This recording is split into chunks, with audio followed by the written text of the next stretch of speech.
Hi, everyone. Happy Saturday. It's time for another Saturday shout out. Shout out. And I'm super excited to be here with one of the best humans on the planet, truly, Justin Brooks, my friend. And he is a source of inspiration to kids everywhere. I'm going to let him tell you a little bit about himself, but I just want to, before he starts, just say he's an incredible teacher that changes kids' lives. So, on that note, welcome, Justin. Welcome. Thank you. Tell the Thrive Tribe a little about yourself. Okay, so I just finished up teaching my 14th year, same school since fresh out of college. I teach French, and this year I taught an SEL only class. And so it was incoming freshmen, and it was all SEL based lessons and all that sort of stuff. And I actually next year will be the on-campus interventionist for our school. So that's pretty exciting. Wow. Okay, so let's go back for a second because we have a lot of people in our group that may not be educators. So SEL stands for Social Emotional Learning. Can you tell us what kinds of things you teach kids in there? So what I did is I kind of based it all around the 5 pillars of social emotional learning. So we started the school year with just self-awareness and talked a lot about mindfulness and being aware of what's happening in their brain in these teenage years and all that sort of stuff. Then we moved into self-management. So we did a whole kind of coping strategies notebook that they could use if they felt like they were anxious or upset or anything like that. Then we moved into relationship skills. So interacting with people. We talked a lot about social awareness. So since now they're aware with what they're going through, they can become aware of what other people are going through. And then problem solving skills. And so then we just kind of tied it all together, and every day hit a little bit like, oh, don't forget this is, self-awareness, or don't forget this is the importance of relationship skills and that sort of stuff. So. Wow. And I kind of know the answer to this question, but I'm going to ask it anyway because our audience doesn't know. What kind of, can you tell me about the success that you had with the kids, the particular group who got selected to be in this class and what the results kind of panned out to be? Yeah, so the kids that were selected to be in this class were incoming freshmen. They were kind of like the lowest of the low, maybe had attendance issues, behavior issues. They had pretty low reading scores, usually between a 4th and a 6th grade level in their reading scores. So kids that our principal kind of felt needed a little extra help in order to be successful. And so they really kind of like grew into these amazing people. I wasn't sure at first how it was going to go. And then after the first quarter, I was like, you know what, I just kind of want to check grade wise how they've done. And so I checked their grades, and they all were academically eligible to be in sports or to be in after school things, that sort of stuff, which is really cool, number one. So then I checked again at the semester, and it was the same. I think on average, I had about 20 out of the 24 kids that were academically eligible every time, which was really, really cool. There were 2 kids that kind of were hit and miss. Like one time it was two kids, and then the next time it was 2 different kids. And then there were about 2 or 3 kids that just, I don't think with any sort of extra support, they were just interested in being eligible. And so, because they were consistently not participating or anything like that, but they were still growing. I felt like as humans, it was just the academics where they still weren't really interested. And then I was actually talking to our principal, and they were looking at their reading scores at, I want to say probably mid-May, and everybody's reading scores went up at least 2 grade levels. So Wow, yeah. that is amazing. Yeah, it was really it was an awesome experience. It was really cool. That is so awesome. And so tell us about your new position. What will you be doing there? So on-campus intervention will be working closely with the dean.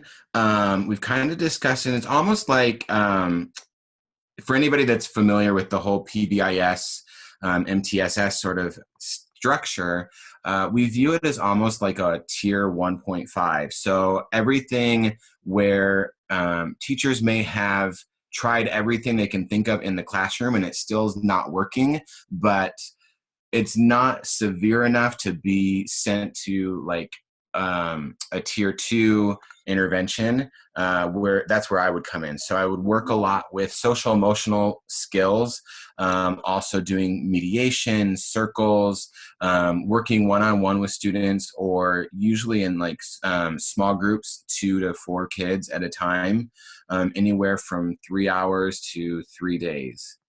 So, Wow, that's going to be so exciting. I can't yeah, wait to hear more about that. yeah. Okay, so let me ask you just a couple of questions. When you're feeling down or discouraged, what is your well-being tool of choice?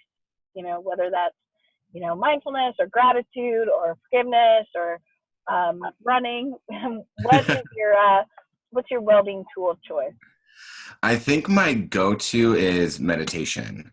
Just taking that time to sit and be, and letting everything that is stressing me out or making me feel down or anything like that just kind of flow away.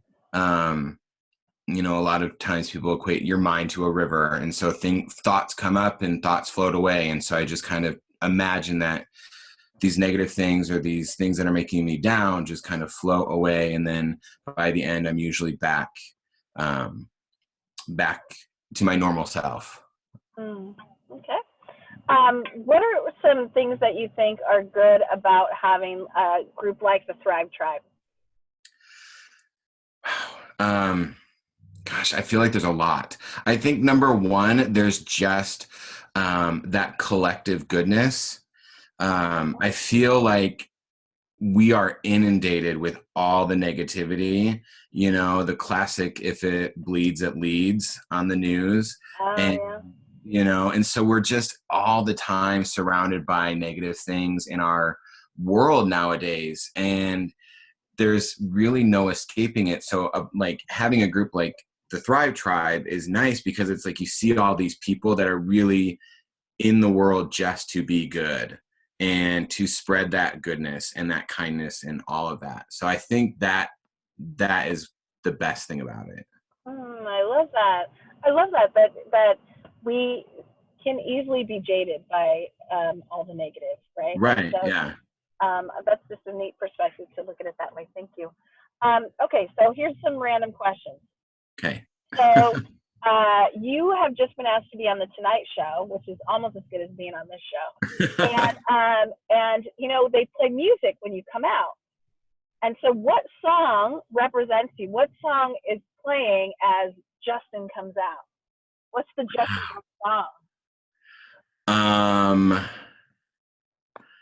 okay, I think I would say that it's probably something like Walking on Sunshine.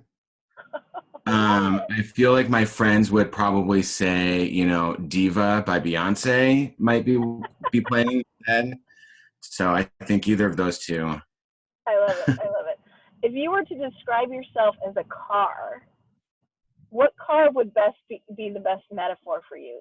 And what would the exterior part and the interior part of the car? Since I'm in a car, we're gonna ask car Yes. questions. Wow. This is like the James Lipton questions on Inside the Actor Studio. Um, wow.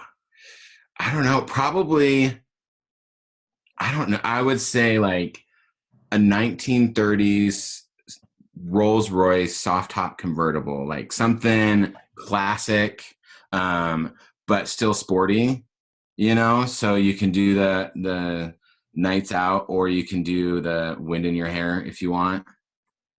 I like it Probably leather interior. because Uh, I don't know, because leather's nice. it's nice like you. Actually, since we're in the car, I feel like maybe I should have done like car karaoke. I should have prepared, and we could have sang. I don't know, but I'm not prepared for that, so we'll save that for another time. Okay, and then last question. Oh, wait, one other question I wanted to ask you. Since you're a French teacher, what's your favorite French food? My favorite French food would, and this is weird because I don't like seafood, but I love a good bucket of mussels and fries. Mussels and fries. Mussels and fries, yeah. And I know because I can't stand seafood, but mussels are really good. Really? And so it's funny. I like seafood. I've never had mussels. Yeah, they're good. Check it out. All Yeah. right, I'll check it out. Okay, last question. Don't overthink. If you could teach the world just one thing, and the world is here listening, what do you want the world to learn from you? That everybody has a story, and so don't pass judgment until you know their story. I love it. I love it. It's hard to hate someone once you know their story. Right, exactly. All right. Exactly. Well, thank you so much for being here, Justin. I Thank you appreciate for it. Now the having me. Thrive Tribe knows you a little better. You can talk to each other and you'll be like, hey, I know that guy. He's the little voice guy. All right. Thanks, Thrive Tribe. I will see you again next Saturday. We'll probably before then. We'll do something. I'll do a live or something. But have a great rest of your day, and we will talk soon. Peace out. Bye.